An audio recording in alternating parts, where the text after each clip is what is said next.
power for the ministry of Jesus to start. How dare you start a business and a trade without power? Power is not a material for pastors. Power is an instrument for every Christian.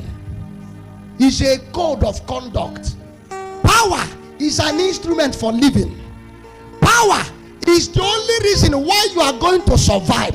Somebody say, I receive the power of God. Oh my God, oh my God. He returned in the power of the Spirit. I refuse to make a move without power. I refuse to continue ministry without power. Shalabaradigas. Power can expand.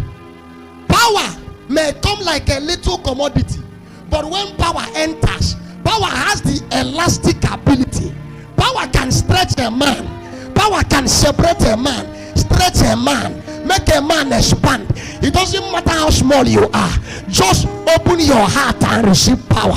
When power comes, you can become bigger than the nations.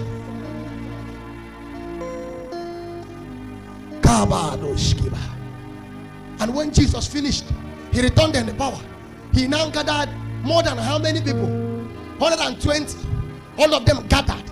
They followed him for 3 years. 3.5 years. Am I correct? He sat on them. He taught them. After teaching them, he now told them, everything I said to you is useless until you receive power. He said, do not ever move. Tarry in Jerusalem. Luke 24:49. Tarry where? Until you are endued. Because knowledge without power is a history. It's histology. Are you hearing what I'm saying now? Knowledge without power is like a philosophy. Knowledge without power is like a display of an aesthetic product. In the ministry of angels, an angel of power is here. And the angel came to make my words come to pass. Jesus. Just watch out what is going to happen here in the next 10 minutes. I want you to look at your own case. Is there anything you need to recreate? Are you hearing what I'm saying now? Is there anything at all that in your life that needs you to recreate? Anything that can be recreated. Anything that can be recreated. Anything at all. God created everything, and he can recreate your own property. Hear the maconeme. Oh, the power of God is God's creative power. Number 2, the power of God is what it takes to transport spiritual realities to become physical. Everything you see concerning your life in the spirit, if you want it to happen live and direct, what do you need? What do you need? What do you need? When you have that power, everything will begin to come to pass. The last thing I want to say, the power of God is needed for correction. It's an instrument of what? It doesn't matter how scattered a man's life is. The power of God is like a cleaner. A cleaner. If I'm about cleaner, do you know what is called cleaner? That if a man makes mistake and you are writing 1, 2, 3, 4, 8, 5, 6, you wrote 8 before you wrote 5. But if you have a cleaner, you can come and clean away that 8. And when you clean it, somebody can come there and not know that there was a time that 8 was written there.